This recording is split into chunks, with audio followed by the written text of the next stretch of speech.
All right, good evening, ladies and gentlemen. Welcome to another masterclass. This should be uh, the first one, first data analytics or data science series uh, after a while. If you can hear me loud and clear and you can see my screen, press 1. Okay, and as usual, we're going to listen to a song before I actually begin and also give everybody a bit of time to fall in. So let me pick a song.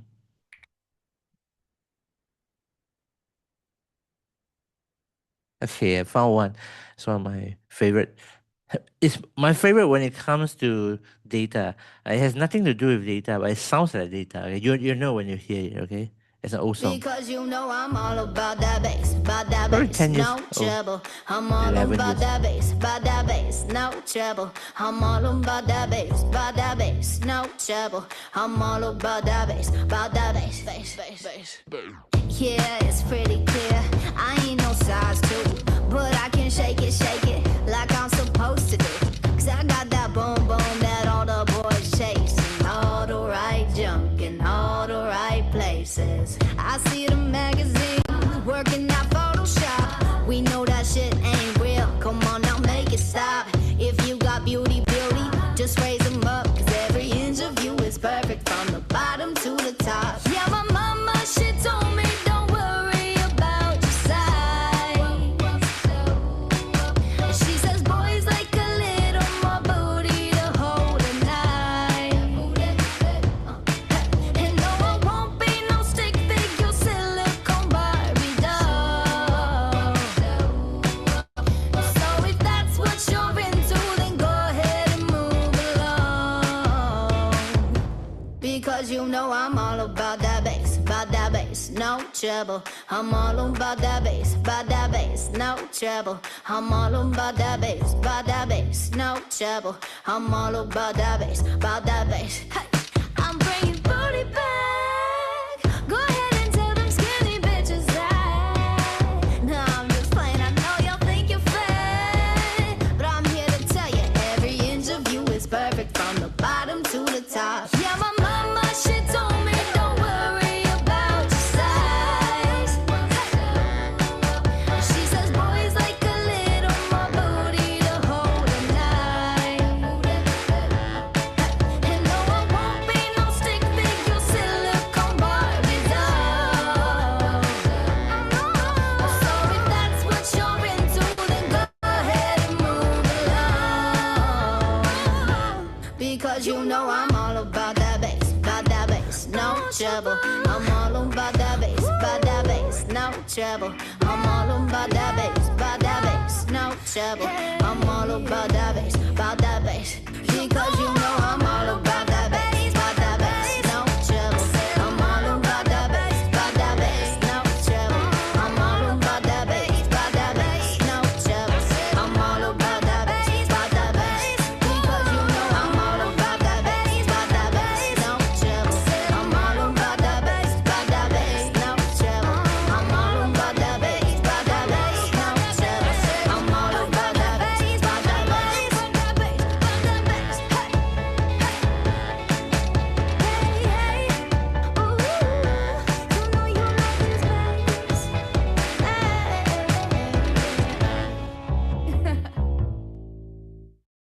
All right. Good evening, ladies and gentlemen. It's a beautiful Tuesday evening. All right. So it's the best time to learn something new. And tonight we're going to talk about data analytics in the AI era. Now, for those of you who are your first time here, this is your host and your instructor, Dr. Lau here. Uh, my background, okay, nothing more than data, nothing more than AI. So my PhD is actually on machine learning, artificial intelligence, focusing on short text. So if you don't know what is it about, okay, so give you a bit of background. First of all, if you want to learn data, you want to learn analytics, your maths don't have to be good, okay? You don't need to have a PhD, you don't need to be a mathematician. Anybody can learn data analytics, all right? My bachelor is actually in database. So when I first heard the song, I thought, what is it? What's the song, man? Why is it? It's all about the database. And I don't know how many of you pronounce it as data, how many of you pronounce it as data. I studied in Australia, so a mixture lah. Some people call it data, some people call it data. This one I can take it. I'm okay lah. That it doesn't cause any conflict. The one that I cannot take it is router. So some people pronounce it as router. I pronounce it as router. Some people call it the router. Router is the one that I cannot take it. Okay, so sidetrack a bit. And then my bachelor is in database, and then my master's is in social media data analytics. So I follow the trends, basically. Not by design, okay? Serendipity, accidentally. I just follow what my professors, my supervisor asked me to do. And then my PhD is, my research is the grandfather or great grandfather of the LLM that you're seeing now. Okay, so I do a lot of natural language processing, try to understand text, and fast forward, for the past five and more than that, past 5 to 8 years, I have been doing a lot of things related to big data. So 2005, when I first came back from Australia, the whole country everybody is hot about big data. Cloudera, Hortonworks, and then moving forward, we have a lot of data science. Basically, is how to use data to gain insights. So that's where I started to bring data science training programs. Some of you might have heard of Data Science 360. Some of you even our alumni, right, our past students. And then since then, I've been doing a lot of talks on Microsoft events, Google events, and I run a tech company called Akio. And then I'm independent director of Agmo Holdings Berhad as well. We have served a couple of famous clients like IKEA, Intel, Johor Corporations.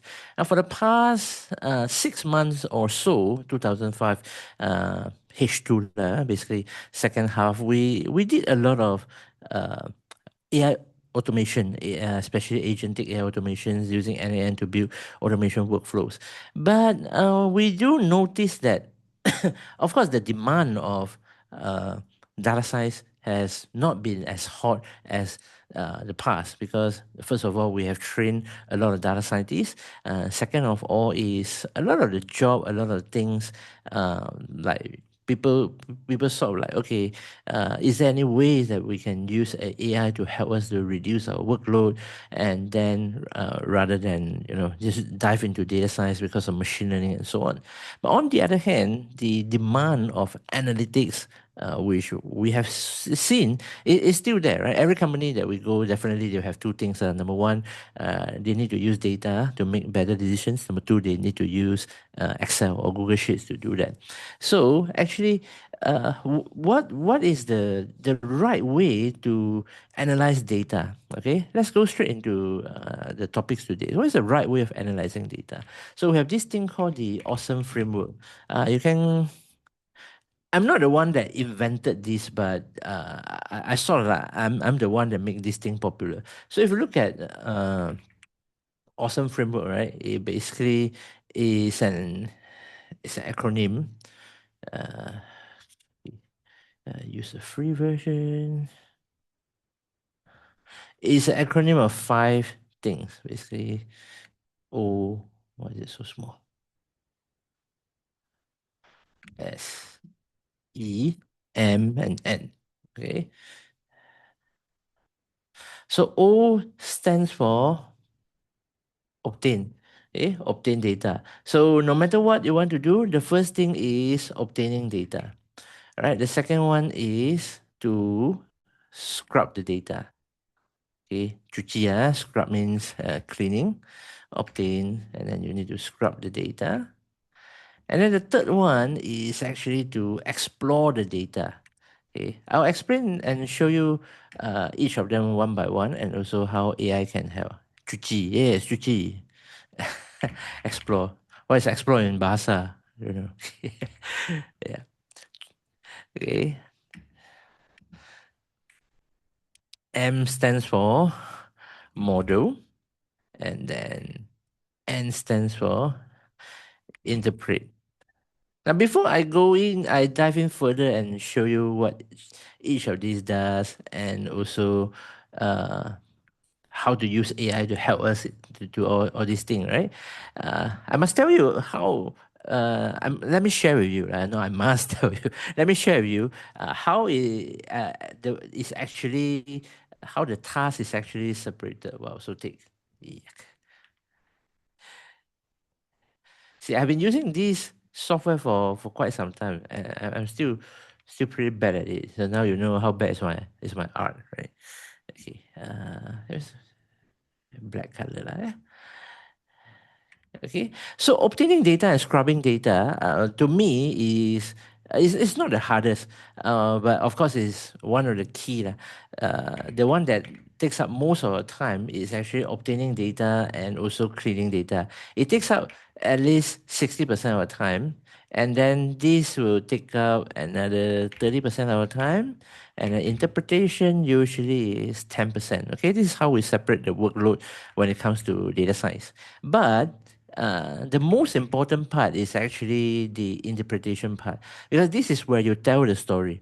Obtaining data is where you get your data sources, like from the internet, from open data site, or from your company's software. All right, and this part in enterprise setting, obtaining data is usually the hardest.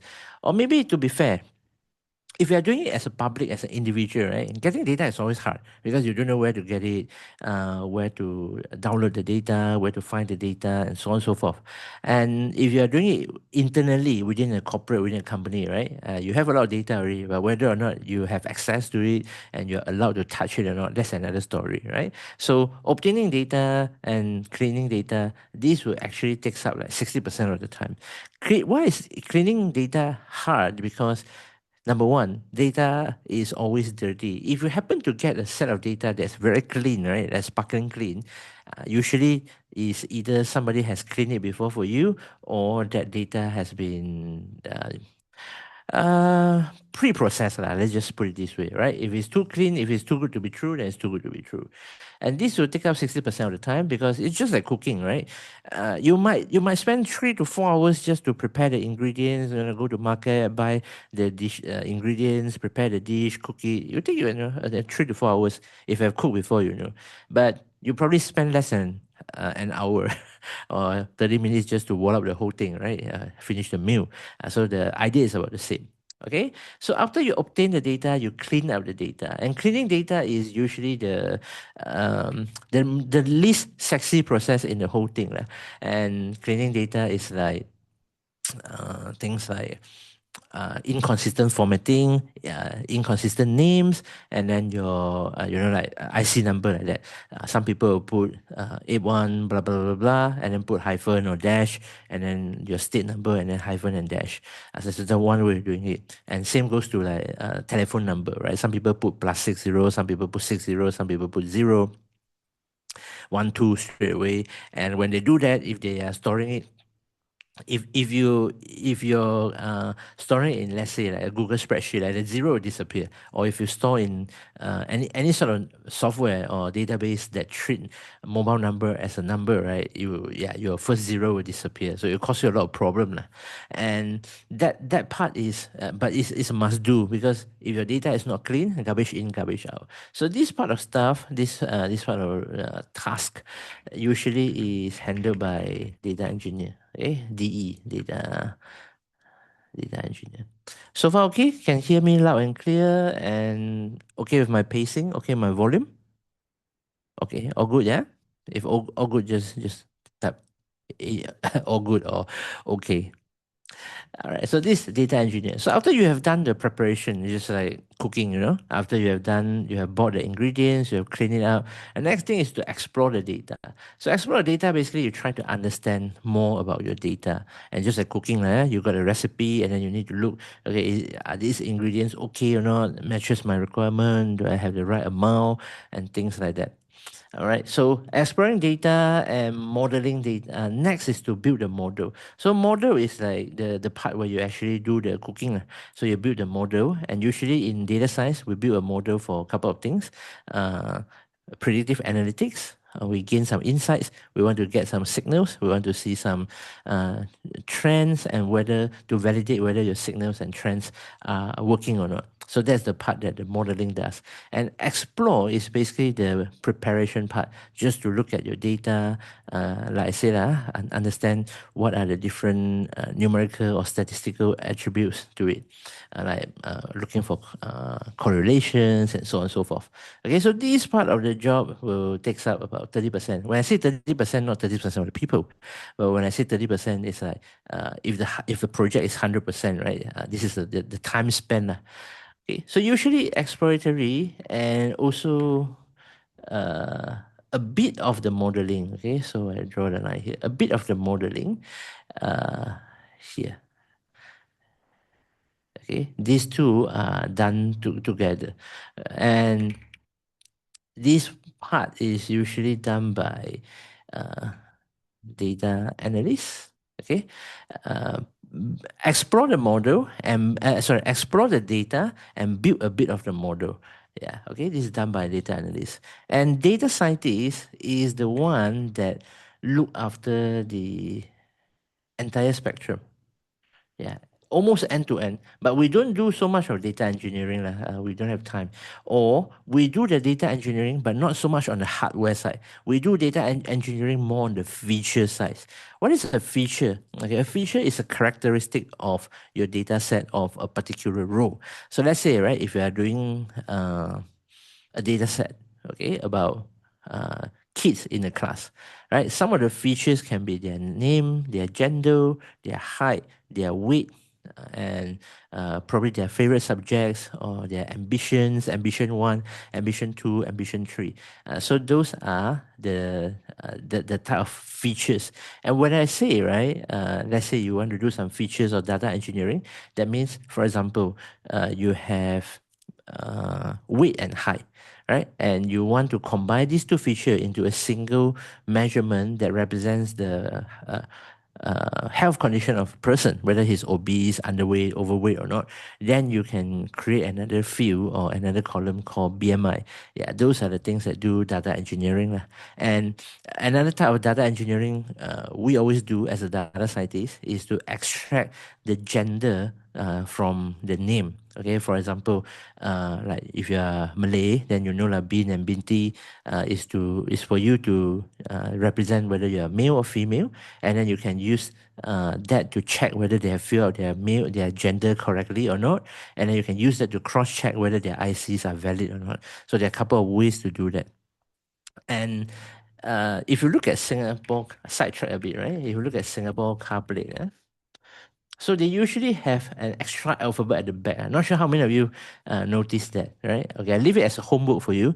Or if you know the answer, you can type it in the chat section. If you have questions, type it in the question panel. Why is there another alphabet at the end of Singapore car plate? What is it for? There must be some use. Everything there exists for a reason, right? If you know, just put it in the chat. Okay, if you don't know, I can give you some hint. From a data perspective, it has something to do with credit card. Something, okay, not directly related to credit card, but has something to do with credit card. Okay, enough hints. All right. So this part is handled by a data scientist.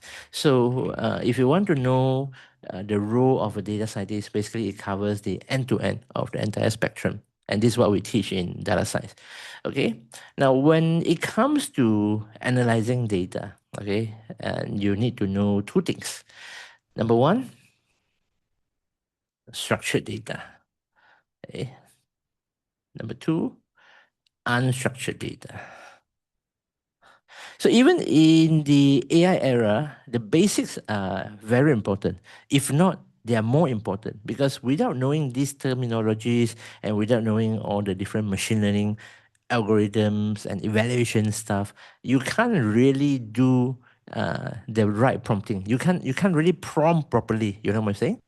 Yeah. So structured data, everything has a everything that has a row and column. Okay. Vaguely speaking, for example, right? your Excel, okay, your SQL table. So anything that has a row and a column you can put inside a table, usually we call it as a structured data. Okay, we briefly call it as a structured data. Okay, this color not nice. Text go hijau. Okay, don't wanna just stick to black color. Okay, don't want to cause any trouble. All right, and unstructured data is the opposite lah. Okay, everything that does not have a structure. It does not have a structure. For example, your emails, your WhatsApp messages, and PDF, etc. So before this, right, analyzing structured data was a breeze, lah, pretty easy. Lah. Everybody know how to analyze structured data. You basically just load your data and then put it into Excel spreadsheet. You know how to run a pivot table, or you extract some of the key insights. Now, what I'm going to show you is how to use some of the existing AI tools to help you to do that. Okay. So the first thing that you can do, which I believe everybody has, is Gemini. Okay, so you can go to Google Gemini, switch to another account. Oh, where's my another account? Yeah. Okay, and then remember, first step is to obtain data. So there are multiple places that you can obtain data. The number one place that you should go to and look for data, proper data sets that you can use it for any sort of data analytics. Yes, Kaggle, Faris, you're right. Give you a brownie point. And here you can find anything that you want that's open data. For example, arts and entertainment, right? K-pop Warriors data set, and then this one is the trending data sets, the Gen Z slang evolutions. This is pretty good. I like this very much. And then employee attrition performance. Okay, so if you look at this one, usually, right, in Kaggle, the reason why we recommend Kaggle is the data is pretty clean. They clean up for us already. So when you download the data, you don't have to worry about that. Yeah. Okay.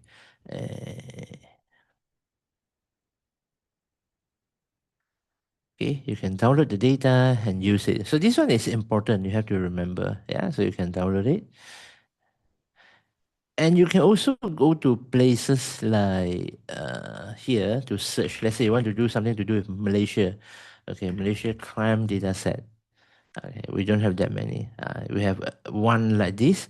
It hasn't been updated for quite some times. But you can see they give you a full notebook. I'll explain to you what is a notebook and why is it important in your data analytics journey. Okay, and you can also look at like Netflix. Yeah, there are many different types of data, and you can look at their popularity as well. Most of the time, we look at the data sets. We usually look at their popularity. This one I say hotness. Yeah, so which one is the hottest?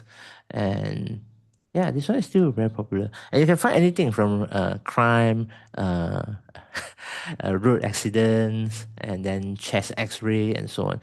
Dawsum has data also, right? But Dawsum data is kind of like high level. So you can go to Awesome and then look at the data. So look at GDP, for example, right? Yeah. So you have data, and this data set is sorry. This graphical user interface is actually part of Malaysian Open Data Initiative lah. So you can go to data.gov.my, and yeah, you can see that they are same but different, right? Very similar because the engine is the same, and you can see you can find all the Dawsum data here.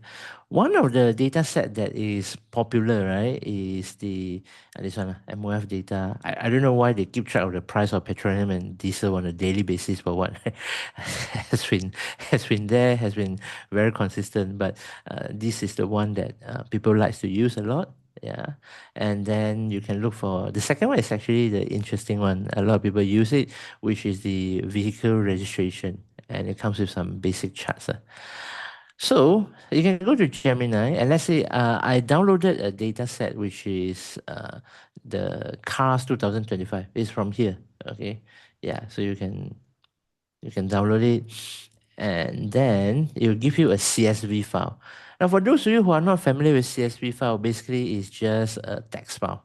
Yeah, it's just a text file, and then if you open it up, basically it's just okay. Let me open with some text editor.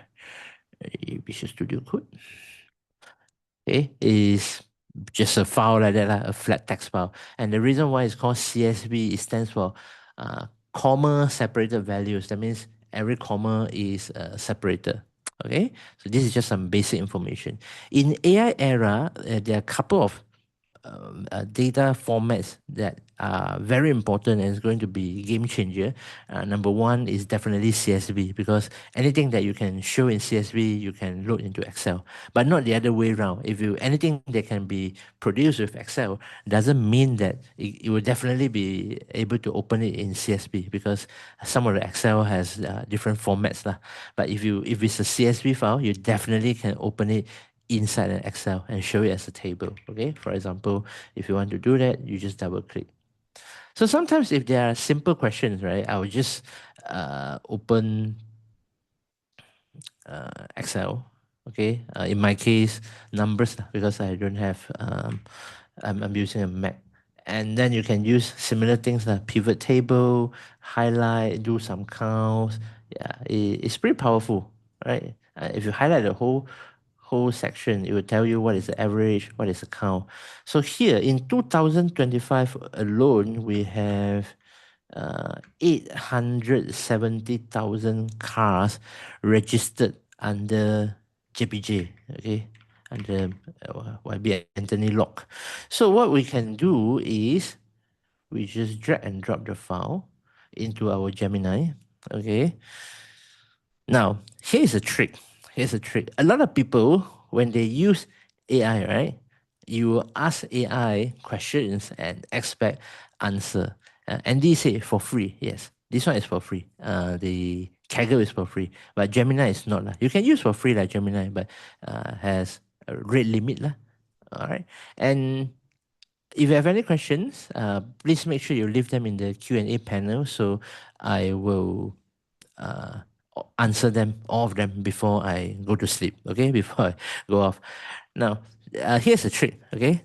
Other than knowing DOSM, Open Data Malaysia, and Kaggle that you can obtain data, right? Here, you need to ask AI to ask you questions, okay? Do not ask AI question. If you ask AI question, right, just help me to analyze this data set. Okay, this is not going to give you something that's meaningful, and it will give you something that's very bland and generic. Like, no offense to our interns. Our interns also can do that, right? You just type a prompt like this and analyze the data set. How hard it is. So the difficult part or the beauty of it is that, hey, ask me some question. Ask AI to ask you a question. Okay, to help you to analyze this data set. And of course, obviously, AI is still going to process it, read it, and analyze it. But the angle that they are coming from is totally different. Okay, I hope you pick up this trick. Yeah, so it's loading data, formulating questions, and another important thing, I should say the most important thing, other than interpret. Okay, the first part is actually to know what are the business questions. A lot of time, people dive into analyzing data, extracting actionable insights without actually trying to understand what this data set is for. Okay, and now because we ask the questions differently and we get some very high quality information, like, hey, to help you to get the most out of this data set, I've analyzed it and prepared some questions to guide you. Number one, market and brand analysis. Are you interested in the market share of specific car makers? Do you want to know which car models are most popular in 2025? Would you like to compare with performance or local versus international brands, and a few trends, geographical insights, blah blah blah. So here it asks you a lot of questions that will help you to shape your thinking and probe you. Okay, if you find this AI ask you questions technique useful, give me a 5. Yeah, give me a high 5. As in, you never come across this and you never knew that, oh, we can use AI this way. Yeah, and this is actually how experienced data scientists or analysts use this. We will never say ask AI to do something. We've gone past the stage, like ask question and get answer. That one is not amateur lah, but it's just entry level. So if you ask this question, and AI will give you their perspective, and of course you can use different contexts or different characters to do that too. All right. So what we want to do is, okay, just say, I'm interested in the market share of, which cars are most popular, all right? Help me to perform a descriptive analytics on this data set. This is another keyword that you need to know. This thing is called descriptive analytics, okay? And you'll see the results very soon. Usually in a boring setting like this, whether it's an online class or physical class, people will start to get bored. So the best way to keep you guys engaged is to start another Gemini. Okay. Okay. There's a question here. From your experience, any difference in analysis prowess between Gemini, DeepSeek, ChatGPT? High level speaking, Gemini, ChatGPT are pretty much the same because they have been updating their model. DeepSeek, not so good. Okay, compared to other China model, like let's say ZAI, Kimi, Minimax, and what's the other one? My favorite, Qwen. Okay, these are the China models, free, open source, and they're more popular. And also when I use them, the quality of the results, whether is it the thought process or whether is it the SQL scripts that they wrote, better than DeepSeek, because DeepSeek is they have not been really fine tuning it, and also some of the visualizations are a lot better. Okay, but so far, Gemini and ChatGPT Codex have been doing a good job for me. Okay, now sometimes you can also use the latest Nano Banana to help you with that. So you can upload the data. Okay, upload the data.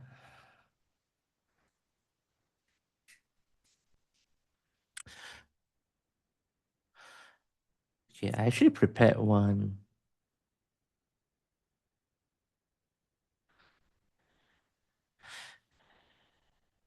here. Okay.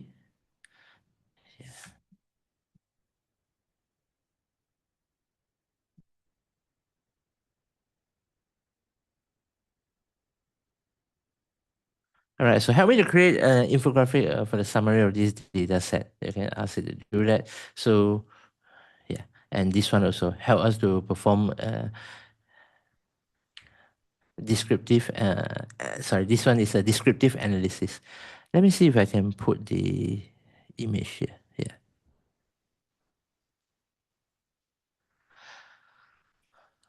Okay, see, you can see the image or not. So it will show you all right, the top 10 car models, the count of the sales, vehicle distribution, and then a motor car, of course. But you didn't know Jeep has such a high sales, right? Such high sales. And then also, contrary to our normal understanding, people usually register for cars at the early stage, right? Like first half of the year, but you didn't know towards the end of the year also there are so many car registration. But I believe this one is an outlier because of the EV, because of the EV tax, road tax last year. Okay, and total volume, blah, market leaders, okay, and things like that. Fuel distributions, vehicle types, motor car, okay. Now, here is the good thing about using Gemini instead of other models. So we can actually prompt it to, yeah, this one. I don't want to start a new search. Okay, and you can ask simple questions. Why do you think there is a spike in sales in December 2025? Will you recommend us to use local LLM, download the model and install if you do not want to share our data to cloud-based AI? Yes. And for those of you who are concerned about data securities, data breaching, and so on, right? You can go to this website called Olama. You can download the Olama app and run it locally. I think I have it here. Yeah. So you can do a bit of, okay. Give me what are the key properties of a data analyst. Okay, so I'm running on my MacBook, a local DeepSeek model. It works pretty well, right? Okay, and it's really fast. And let me try another one. Actually, Another Dr. good, Lau, right, on this topic, right, you recommend more, if they want to run things locally over here, the most economic way is actually to have a Mac, right? Because of unified memory. correct. Yeah. Do not buy any Windows or anything. This Mac is just a standard MacBook, and you can get a Mac Mini for less than 2,005 ringgit, and you are able to run this DeepSeek model like what I'm showing here. Yeah. So if any of you want to try to use local LM because you want to protect your data, or you worried that your data will be leaked, right? There's a leakage there. Then yeah, use a local model and buy a Mac Mini. And so, because of Gemini is from Google, right? And it actually tells you what sort of spike is there. It's driven by a perfect storm of expiring tax incentive and aggressive year-end commercial pushes. Yeah. Why Mac, not Windows? Windows mahal, bro. Windows very mahal. For Mac, right? Okay. Since we are on this topic, not too related to data analytics, but related to AI lah. If you buy a Mac Mini, it's going to cost you. You guys probably not aware about the price. I actually have one here. Yeah. I, I brought it from JB and I haven't got time to unpack it. Not sure you can see or not. Yeah, so But you I can guess see. the principal thing is the fact that, in Mac, they have unified memory, so you can actually load the models, right, within your unified memory, so to speak, right, in comparison to Windows devices. Correct. So I probably don't want to dive too deep into this because this is more on the AI engineering topics, and tonight is more about analytics, right? But just so that you are aware, you buy a Mac, you get 16 gig unified memory, and so you can load anything up to 12, 14 gigabyte, and it still works fine. And if you look at my example just now, yeah, it's running very very fast, very quickly, and when I say fast or slow, right, it's a relative measure. But as long as the token output is faster than what your eyes can read, it's considered fast. Yeah, and I read pretty fast already. So this one I'm very satisfied with the result. And yeah, because it's Gemini. So in case you wonder like why Gemini, you're not OpenAI and so on. Gemini has a very good web search capability. So any question that you ask, if the model doesn't know, it will usually go and search online and tells you the answer. Unlike other models, which if they are not linked to web search or you did not turn on the web search, right, it will actually hallucinate and tell you some nonsense. Yeah. And Leo said, how to keep or store data and memory just like rack in Gemini instead of upload new data every new conversation? That's a good question, okay? Most of the time, these commercial AI services, they do not have the functionality to keep your data. And also, they don't want you to have the feeling like they're keeping your data, I put it this way. So when you want to do that, the normal way that we data scientists use AI to help us with analytics, or even before that, in the Stone Age era, when we use our hand to write calculators and things like that, we have been using this tool called Google Notebook. Okay, so this is different from Notebook LM. It's totally different thing. It's called Google Colab. All right, so Colab is for us to write codes that runs data analytics or data analysis on our data set. Okay, so here you see a pro subscriber. Oh, I'm not the pro subscriber of my Google Notebook. Sorry. Yeah, the Colab. You don't have to upgrade. You don't have to. Just upload your data set here. So I have this cars CSV. Let's upload it here. And it will tell you that every time your files are saved elsewhere, the runtime file will be deleted. But if you want a persistent storage like Leo is asking, you can also link it to your Google Drive. That's okay too. Okay. All right. So you don't have to write any codes. I see. You can load data from Google Drive. You can just generate code with AI. What can I help you with? Help me to perform. So just now I have shown you how to gather the data and run some simple analytics, right? Help me to perform an exploratory data analysis on the cars data set. Okay, let Google do the job.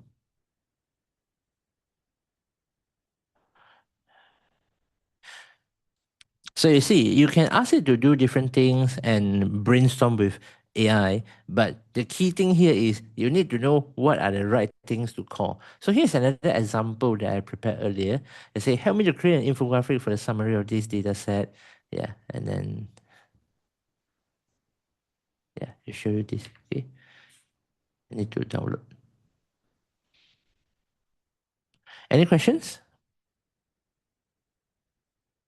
And then it says, I can help you with the plan. Okay.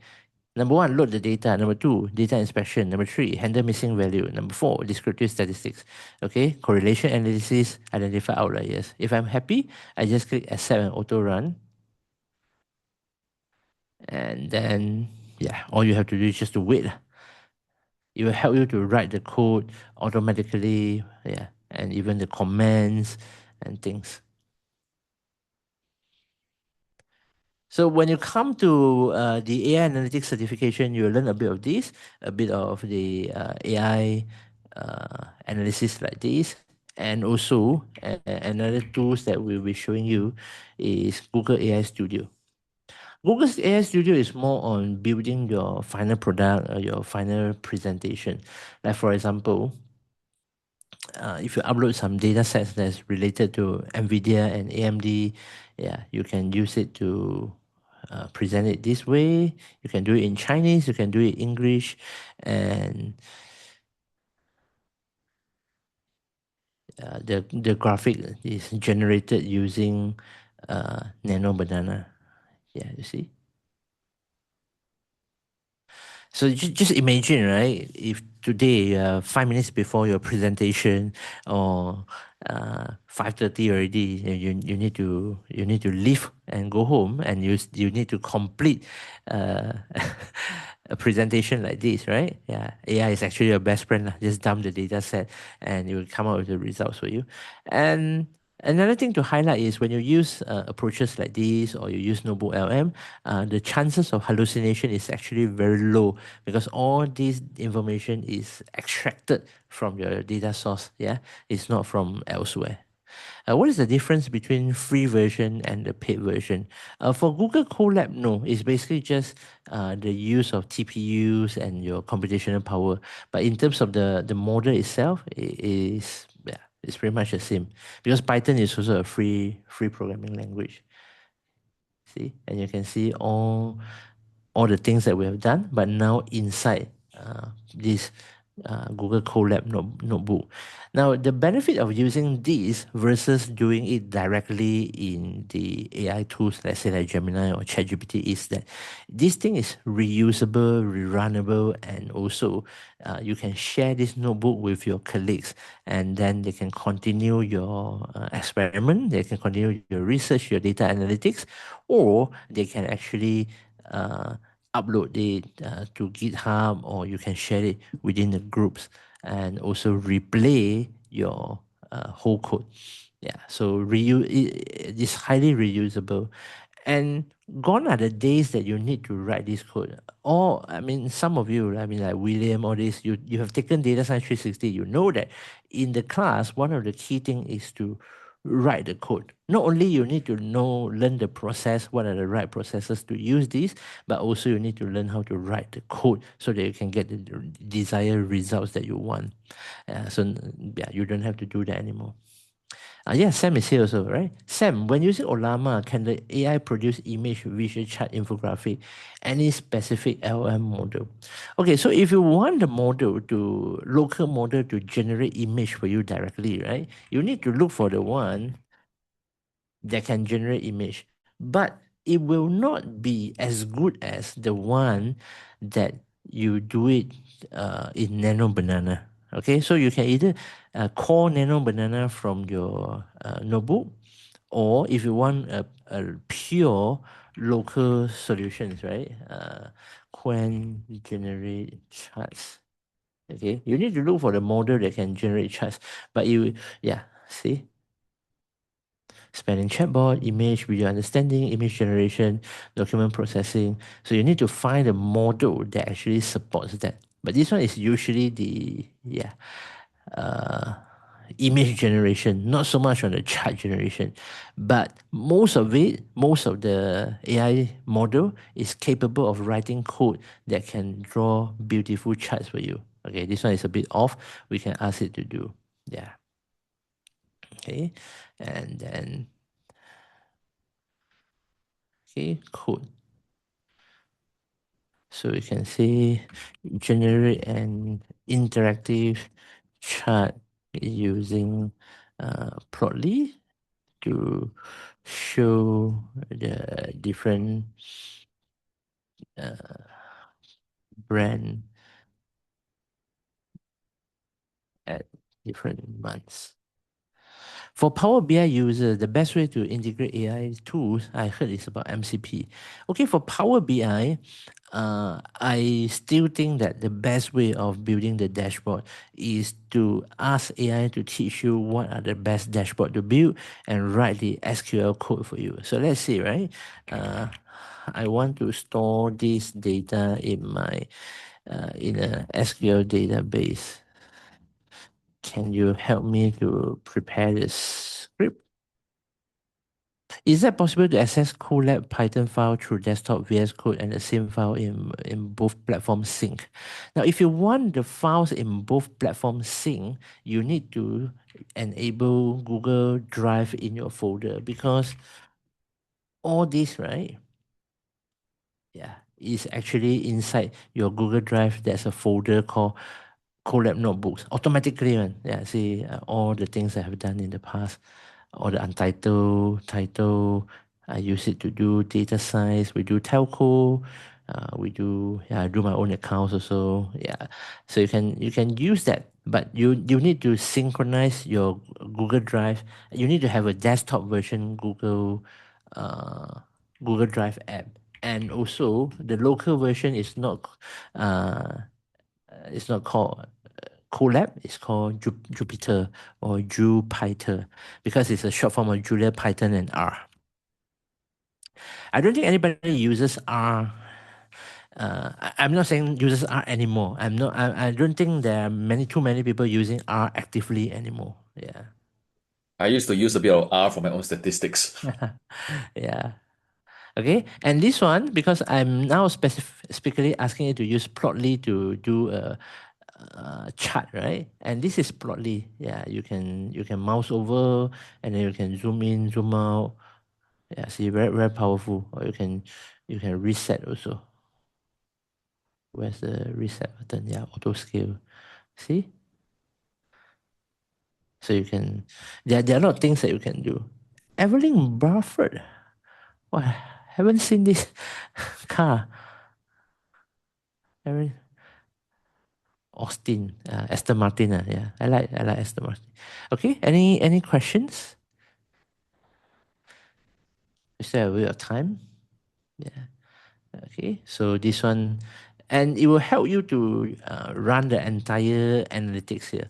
So I don't have time to show you the modeling part, but basically I can share a little bit of HR with you.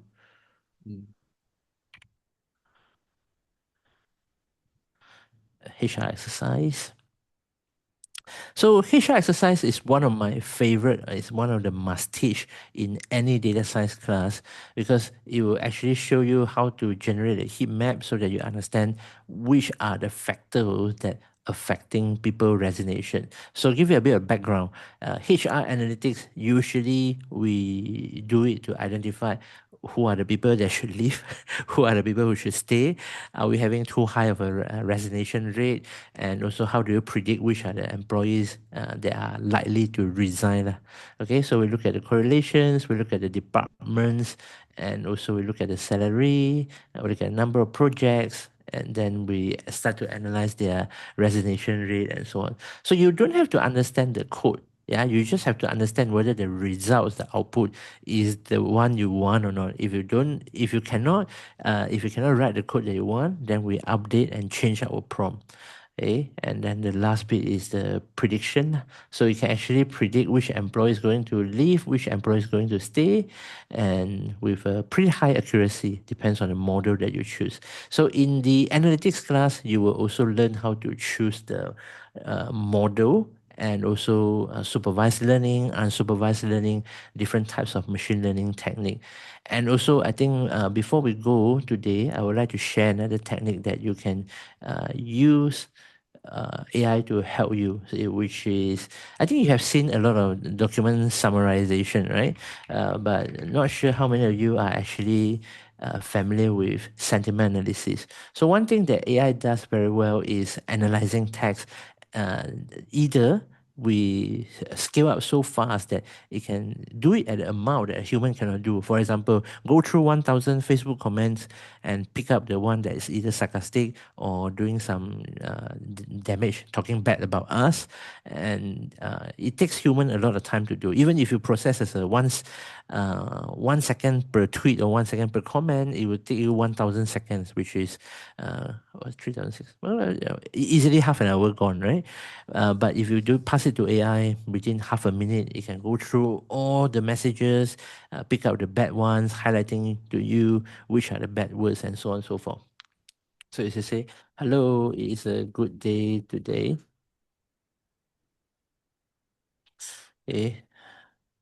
And then you can ask Gemini to uh,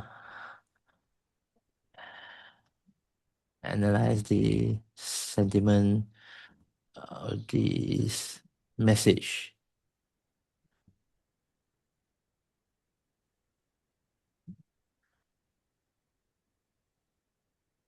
Positive. Okay.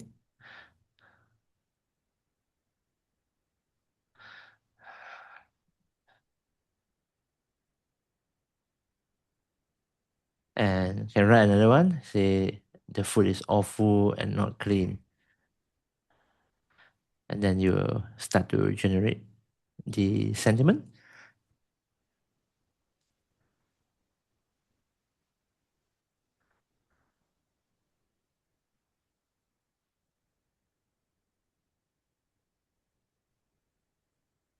Okay, then it says it's negative. How many of you actually aware of you can call Gemini straight away in Google Sheet? Yeah, if is this something new to you, give me an 8. Can this also be used in SQL? Yes, definitely. That's why I'm trying to show you, right? I think, yeah, here we go. Remember just now I uploaded a class.csv and then now it helps us to write a SQL table. Create table, optional, make an index, and then import data scripts. And yeah, everything is here. Or you can use SQLite also. Quite most of you don't know about this, right? Yeah. Okay. What ML model that Gemini choose for the SA should use for the SA? SA is what? Sales analysis, right? Yeah. ML model I don't have time to cover, but the basic one, yeah. Okay, maybe we should ask also. What model? What ML model should I use if I want to predict this sales? But I can tell you that usually it's a few things: linear regression, decision tree, or time series forecasting. Usually, it's this, these few. Sentiment analysis. Oh, okay, sentiment analysis. That one, they are pretty much using the linguistic model, the lexicon model.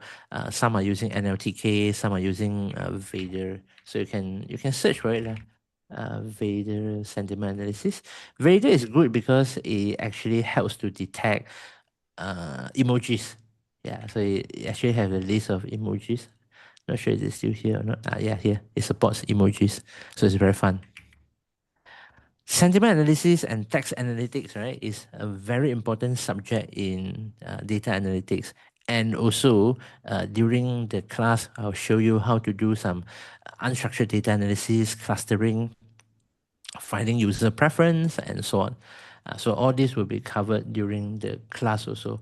But forget about the class. I hope that you learn a lot of new techniques and has been a wide eye opener for you, because in AI era, yeah, see this one, autocorrelations, and you actually do time series analytics for you.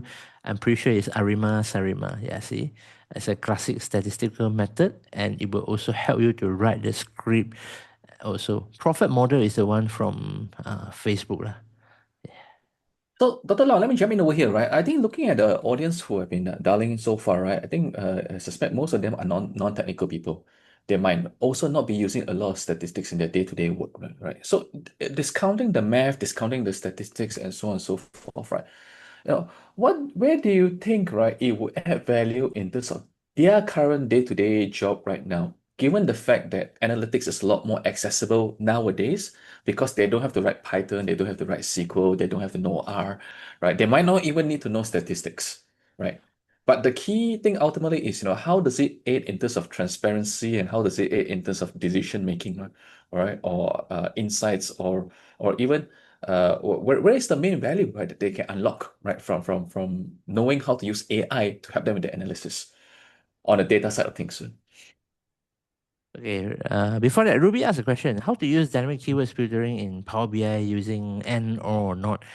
This one, we don't have time to do that. But basically, right, is logical operations depends on what are the informations or what are the conditions you want to put together.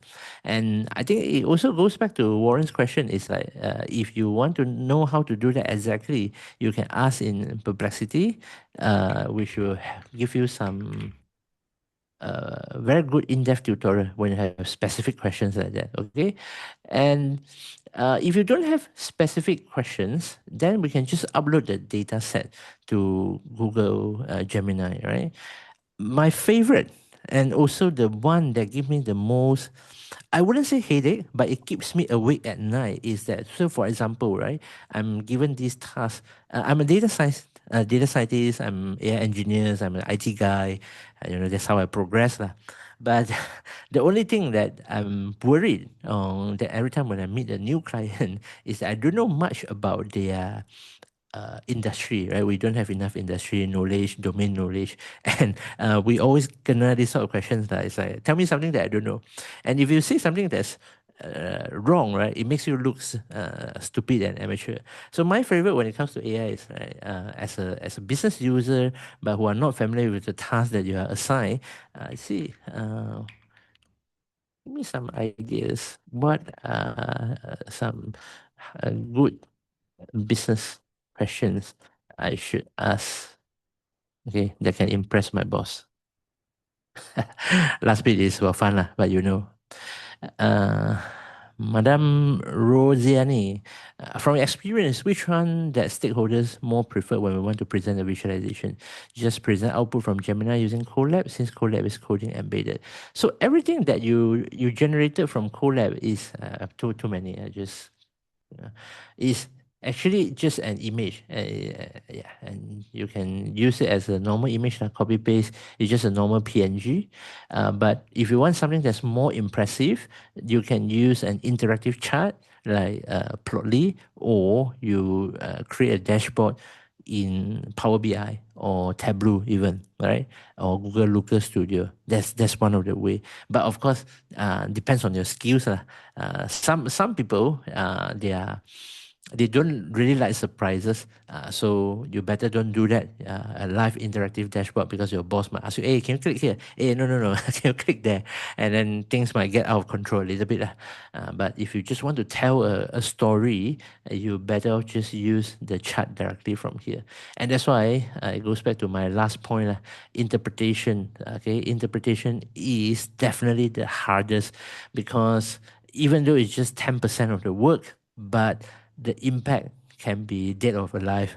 For example, right, you see Malaysia, right, we have a lot of campaigns, right, and people come, show you the results, statistics, every year, how many people die of this disease, how many people die of smoking, lung cancer, overconsumption of sugar.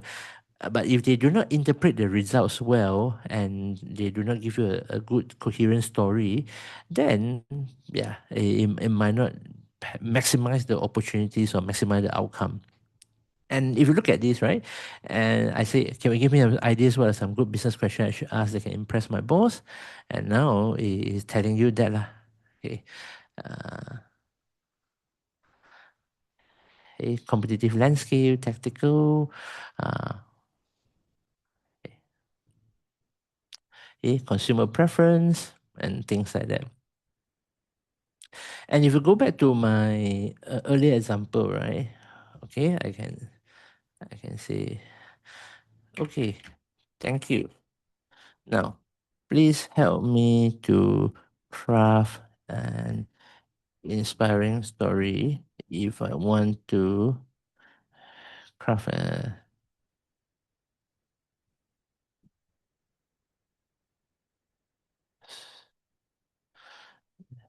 that inspires my boss to, and that convince my boss EV car is the future based on the data and insights we have extracted here. This is another way that AI, unstructured data, text, generative text feature capability that can combine with data analytics and makes you a strong candidate rather than just someone who knows how to analyze data, which is a common pain point. Paul from Utah, given R is important to STEM and social science statistical analysis, is R still usable or less in AI-related DS tools? Since you mentioned earlier, R less popular. Okay, R is still the strongest, the best tool when it comes to STEM, social science, mathematics, and a lot, or even text analytics, right? There's still a lot of packages there. But when it comes to AI, if you just check, right, okay, they basically lost touch since the deep learning era.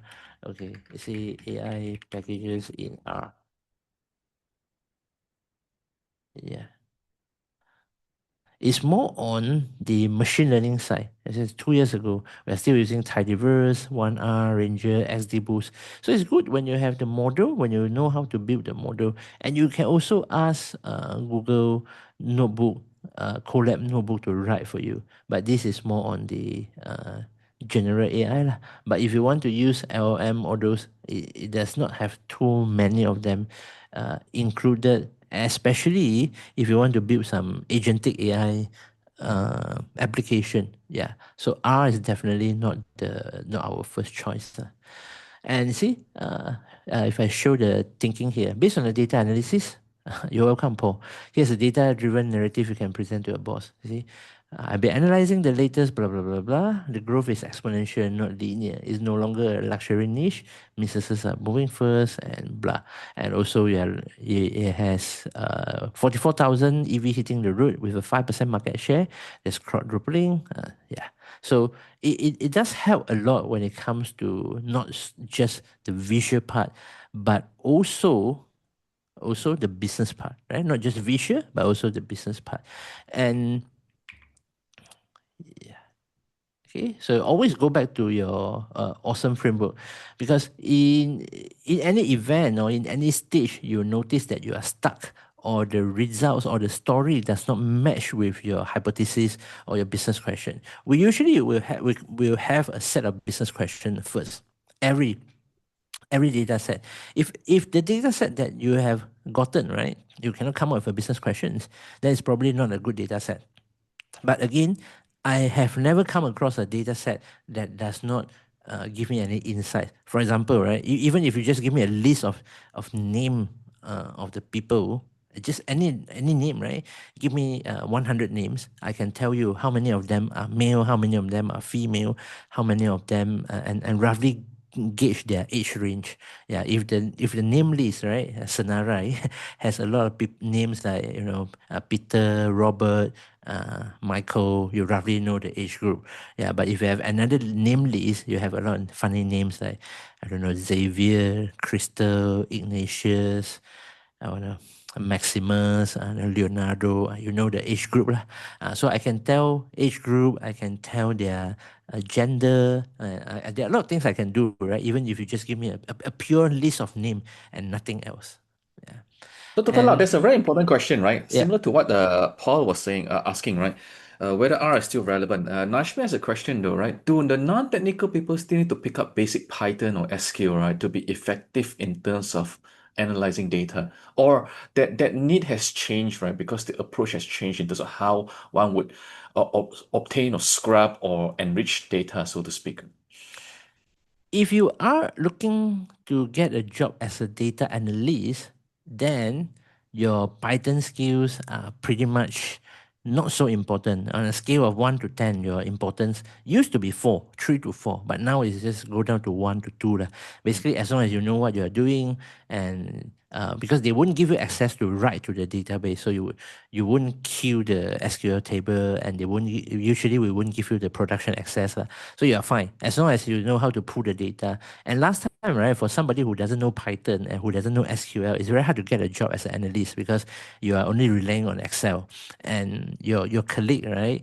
Um, we're so free. They don't have so much time sitting there help you to run your SQL queries and stuff.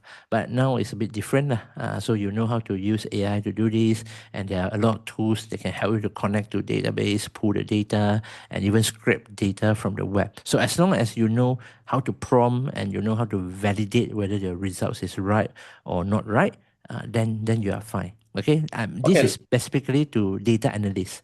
But if data scientists, you are still required to know Python because you need to know what to change.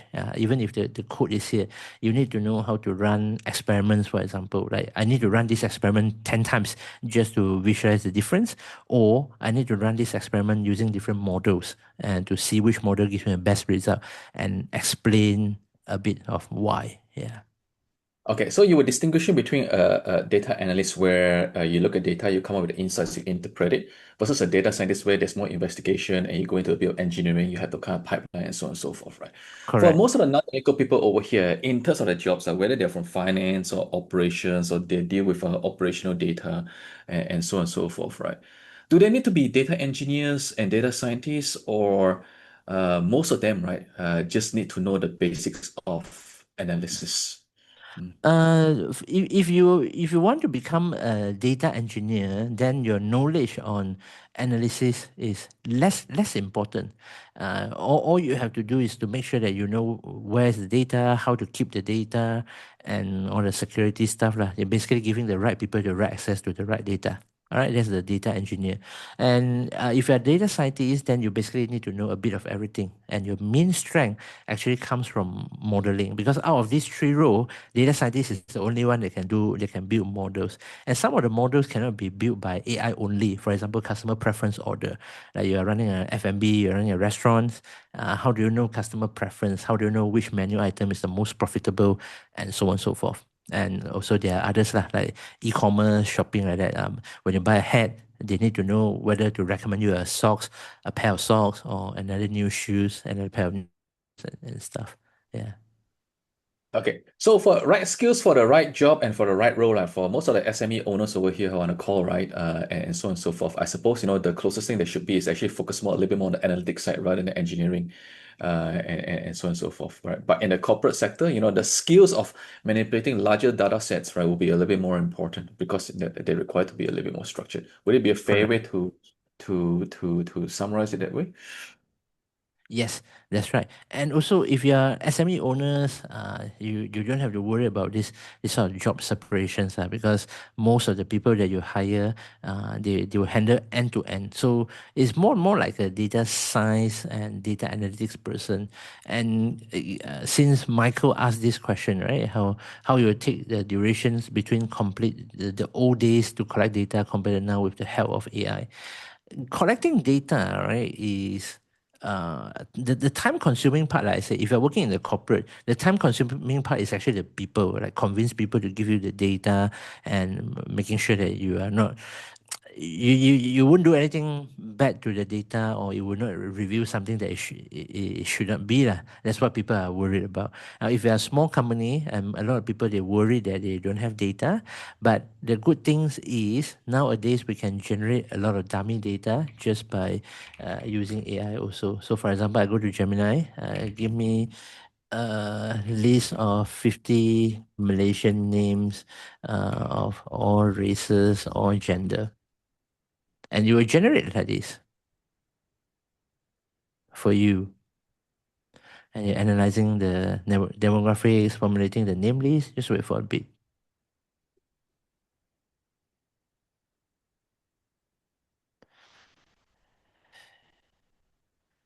Considering cultural nuances, categorizing the names.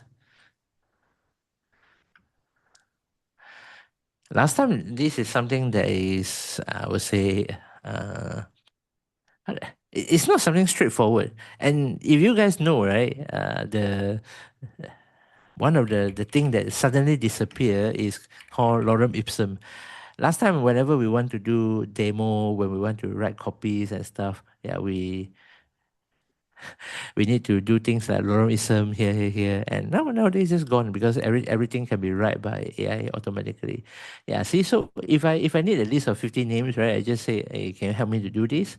And then yeah, Chinese name, got girl, got guys, Pei Ling lah, Billing lah, Junhao, all very typical Malaysian names lah, Malaysian Chinese name, and of course our Indian names also, Ravi lah, Suresh lah, very good. I'm Siti Aisha. I'm very happy with the results.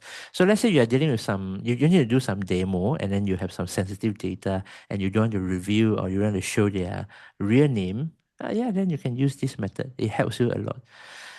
With the rise of vibe coding, has the needs of traditional step-by-step Python and other technical skills diminished? Okay, so basic skills, foundation skills, right? It will never diminish. It's just like with the rise of calculator, computer, has the needs of arithmetic, mental arithmetic calculation diminished? No, because those are foundation skills. It's just that no matter how good is the oven, right? How good is your cooking set, your basic skills, your cutting skills, all those tasting skills has to be there. Yeah, so do we need to equip ourselves with a different approach towards coding? No, always learn the basics. Yeah, you can go anywhere. Yeah, no, and then tools is just your leverage. If you learn how to use the tool, but without knowing the theory and the foundation, then you'll be bounded by the tools, and then next time if there's a newer tools, then you always have to learn the tools. Yeah, so which is not the ideal way. Yeah. And Leo said, do you think SME is not concerned about data privacy, no restriction for employees in using LM platforms? Not to say they are not concerned.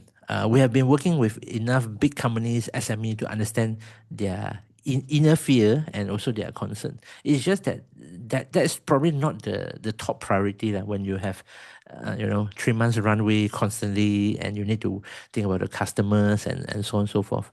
And to be honest, Asian culture, right? We are in our DNA now. We are not so much concerned about privacy information. You know, right? I mean, Chinese New Year is coming. Whether you are Chinese or not doesn't matter. But you have heard this from your friend.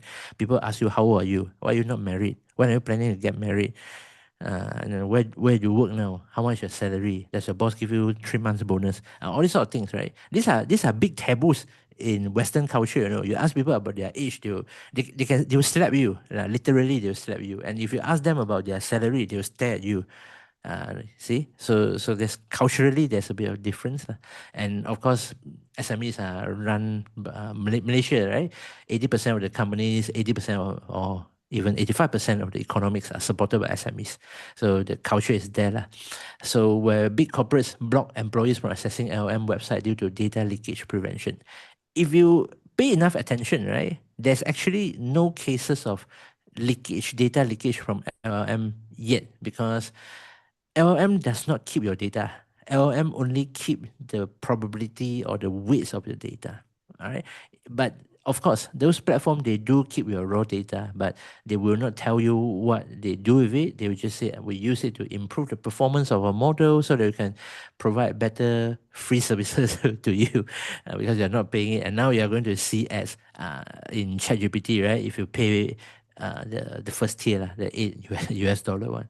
And there are things like that. Yeah. So long story short, not to say we are not concerned, we are concerned, but probably not our top priority or our first priority. So in the job market right now, how would you say the data analyst role is already died down, or the industry still need data analysts? Okay, as long as you have data analysts will always be there.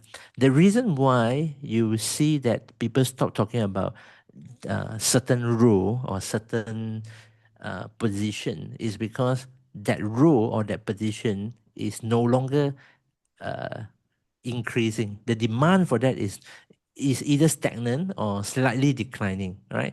But never all companies will need to hire data analysts, because number one, they have data. Number two, data analyst is not a generic role. You basically don't see anybody hire for data analyst one. They'll hire for very specific things. For example, financial analyst. For example, web analyst, social media analyst, YouTube analyst. You will just get more and more specialized. If you are a YouTuber, you don't have to be a lot with 100,000 followers or 200,000 followers. I'm almost certain that you need someone to look at your YouTube channel performance, a dedicated person to do that, because you need to know how much is the retention rate, average view duration, what is your click-through rate, do you need to change your thumbnail, or what happens if you use an orange background or use a blue background, which one works better for the topics? And are you in the right niche? What are the total addressable market? How many subscribers you can still have? And so on and so forth. So there are a lot of things like that. And of course, go to website, right? How many people landed on our website? What is the conversion rate? What is the bounce rate? How long people stay on our page? How much stuff they have read? And things like that. So you always need data analysts. It's just that they are specialized. Okay, and then if you go to like anything, they do sales, right? You have sales analysts, yeah, and things. Yeah, Khairul, go ahead. You can ask your Q&A. So should you focus more on data engineering or data scientists? All right, one more time. If you are a technical person, as in you enjoy doing servers, you enjoy cuci data, you enjoy, fixing SQL tables, then data engineer is for you, because you look at the pipeline. Yeah, so data engineer roadmap is, you just go and find one online, right? And you will see that the type of skills is totally different, right? Yeah, it's not any skills that so ETL pipelines, CI/CD structure, governance, security, compliance, which from what I gauge here, most of you are business or non-technical guy. Yeah, so it's not so suitable lah. Okay. Cairo said, as my background more into Islamic education, interesting, and accounting and finance, I've self-taught the data analytics and interested in remote work. Okay, data analytics is actually very suitable for remote work and also freelancing. Yeah. What do you think you're using Claude as a data analyst tool? If you use Claude or Claude Code per se, right, not so powerful. If you combine it with Cowork, which is Claude latest feature. If you want to know more about Cowork, you can join our market update next month. I'll talk more about Claude Work and how it has helped me to double, triple my productivity. Yeah, so I use Claude Cowork a lot. Yeah, see, this is Claude, and this is Cowork, and also we use that for many different things. And also I use that to write, see, crunch data, make prototype, and also I use that to write code. Yeah. By pitching to many projects in LinkedIn, no company DM me using Python or R. First of all, your Python is spelled as Python. Is anti-gravity good also? Those are vibe coding tools. So if you want to use that to vibe code your data processing, data cleaning, I will say anti-gravity would and Colab and also Cloud Cowork. These three are my best friend, as in I use that very frequently on daily basis. Is social media data analyst, will they still can use for Gemini? Yeah. Social media data is nothing that you should worry about because it's open data anyway, unless you are exposing some insights for your clients, right? Otherwise, even for your clients also open data. Like we have a couple of projects, we link our agents, our own agents, our AI agents that we develop to Facebook ads, and then you can chat with the Facebook ads and tell you, okay, what are the areas of improvement, which one is the most best performing ads, and how can you improve that, or is your CAC or is your CTR or your CPL higher than the industry average or lower, and things like that. Yeah. Okay. All right, so it's about time. We OT quite a bit already. So just I'll quickly introduce our upcoming AI analytics certification so you can take a look. And then for those of you who want to stay on, I'm more than happy to answer all your questions until there's no more questions. So we're launching a new program called AI Analytics. So you can check it out at aianalytics.delete.io. So it's happening 7-8, which I believe I remember correctly is a Weekend. weekend, It's a right? It's a weekend. weekend. Yeah, it's a weekend, Saturday and Sunday. There were too many classes. I need to recall. Okay, so it's a 2-day workshop, and it covers everything that you need to know, from building dashboard, collecting data, cleaning data, and how do you vibe code a dashboard like this, or using a tools like Power BI. So when I say vibe code, you can use tools like anti-gravity, Claude, ChatGPTs, and so on. We will not teach you the right ways to vibe code because there's nothing to do with the deployment, but we'll teach you the right prompts to prompt it so that you get very customized dashboards towards suitable for your design, for your corporate use, your corporate identity, and also the types of data that you're handling, so you can see. And also just to share a bit of tricks with you, right? When you do proper business presentation, it's a good mix of 70-30. 70% of the chart should be just chart that your bosses are familiar, or even 80-20, like bar chart, column chart. You can't go wrong with those things, okay? Any data can be presented in bar chart or column chart. And bar chart is the one that's sleeping, column chart is the one that's standing. And then you have XY plot like this. So we also teach you when is the right time to use heat map, when is the right time to use scatter plot like this, and what are the models that you should use, both supervised model, unsupervised model. So we cover machine learnings as well, and also end-to-end process, questions to insight, how to extract personal preference, also analyze text information, unstructured data like sentiment analysis, customer reviews, generate reports, and also a bit of applied AI and neural networks. But you don't have to be super good in maths or anything. Basically, just tell you the workflows. And we also have a final group project that's more on the data storytelling. So yeah, it's a pretty interesting course that we have spent quite a bit of time to design and plan it. And AI Analytics certifications, make smarter decisions with AI. 7-8 February 2026, 9 to 5, Work Subang. I'll be there. I'll be your main coach for the 2 days together with Edmund, our CTO. For those of you who have not met or who have not heard about Edmund, he was a senior data scientist from AirAsia. So he was in charge of all the flight details, especially the ticket sales and ancillary sales. If you're not familiar with the words, that means those nasi lemak, extra baggage and stuff like that. Okay, so we'll cover end-to-end data analytics process, obtain, scrub, explore the awesome framework, how to analyze structured and unstructured data, and also supervised, unsupervised learning. These are the main things. And you'll build 4 data analytics use cases and 1 final project. And we will be using premium LLM models, okay? All credits paid for. You don't have to worry about, oh, do I need to sign up for anti-gravity? Do I need to sign up for Claude, Claude Code or Gemini and so on? So we'll give you everything that you need. All you have to do is to sign up for the class using the QR code. It's also 100% HRD claimable. The original price is 3,002 plus SST for public, and then 3,005 plus SST for HRD. Now we are doing a launch special, which early bird when you sign up tonight using the links that Warren has presented there, has shared there. Everybody gets $300 discount. And Max say it's so colorful and infographically presented. Yeah, so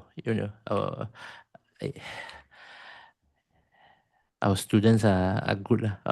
Most of these vibe coded by our platform and Warren. So we'll definitely show you how to do that. Integrate with some of the existing tools or the models and framework that you are familiar. It's industry standard, okay? It's not something, they're just not an Excel class. Maybe Dr. Lau, Non-HRD. yeah.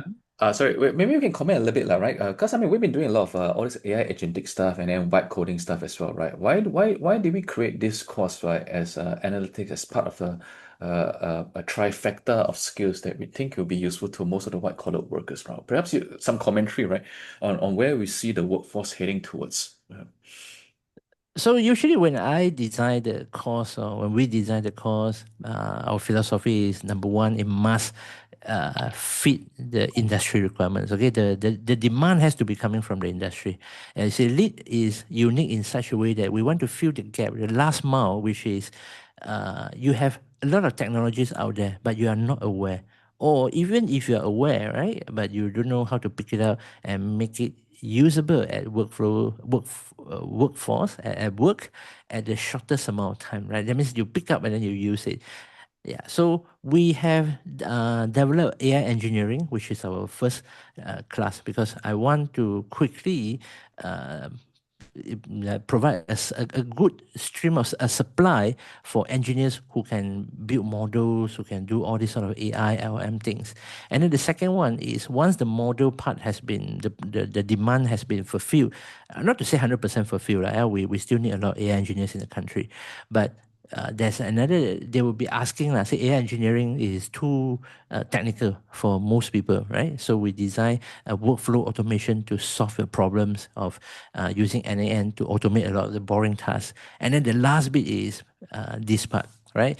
The 3 key components in AI is always the algorithm, the big data, and the computation. So the last bit of the puzzle is actually the analytics, because every company has data. And even if you know how to build the models, even if you know how to automate the workflows, but if you do not know how to analyze the data, extract useful insights, and also make decisions of that, and use a combo, right? Use AI agents plus your data, then you can do a lot of different things. Yeah, and that's why this is the next in line. I would say it's just a natural progression in my mind. Yeah. And maybe Dr. Lau, maybe the other thing to comment about is in the past, right, whenever we were doing AI, data science, right, and Yeah. analytics, it used to be a 4-day course, right? Now, we've shifted our thinking towards more of a 2-day thing for, I guess, a simpler version for those who are not technical, right?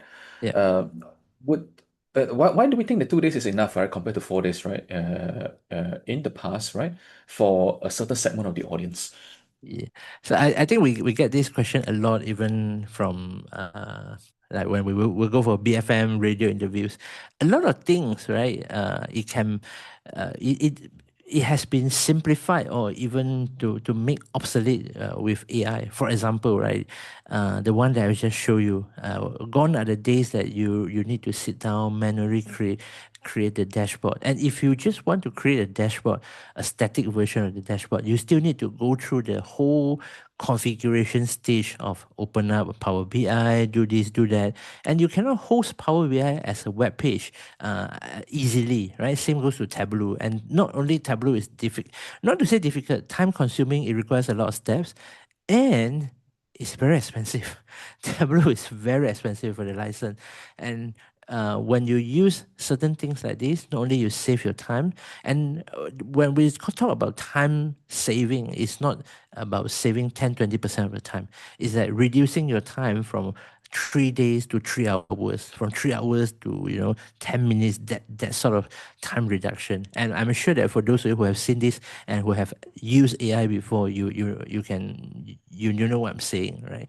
Yeah. So that is the main reason why we're able to reduce some of the things. And in Data Science 360, we also teach a lot of things like basic Python, and also we need to teach you how to have a bit of knowledge on neural networks, deep learning, vision framework, all this. And now you don't have to, because let's say if you want to run a project, let's say you want to do a data analytics project that involve the pictures of the product, right?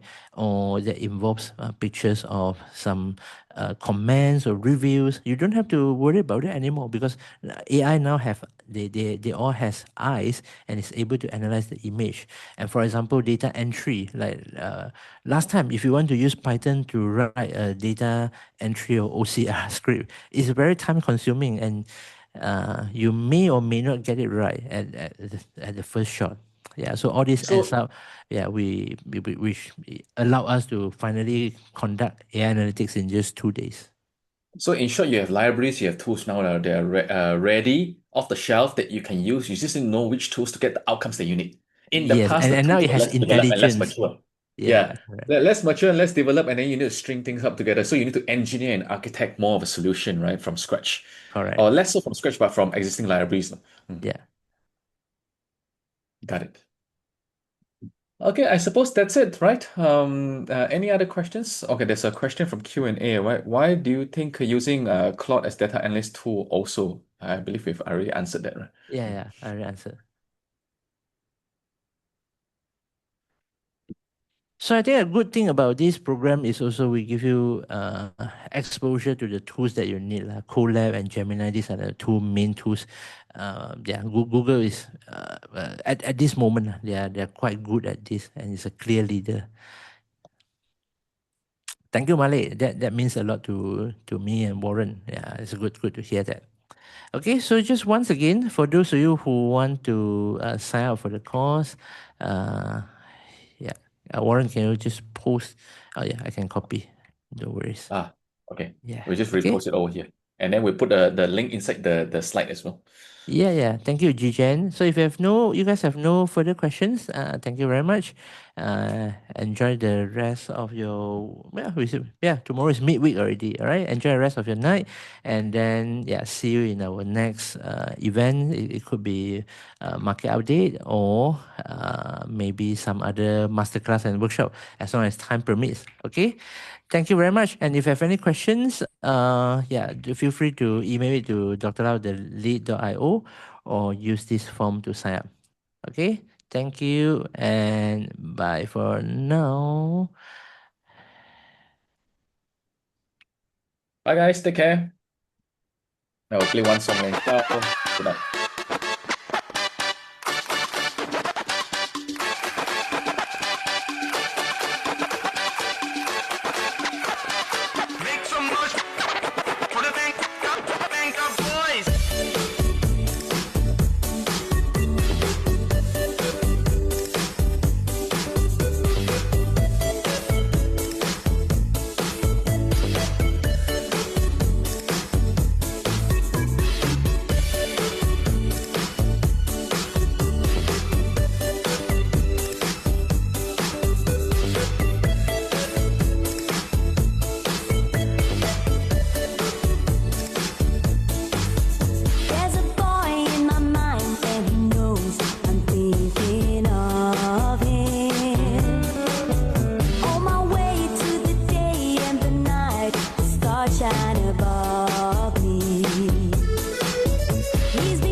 just like mine, you feel like crying. Sing along, maybe once, maybe twice. Let's try it together. Some sweet day, no one knows he'll return, and you'll be happy. Shout it sweet in a song. Listen to your heart, it is singing. My heart goes sha la la la.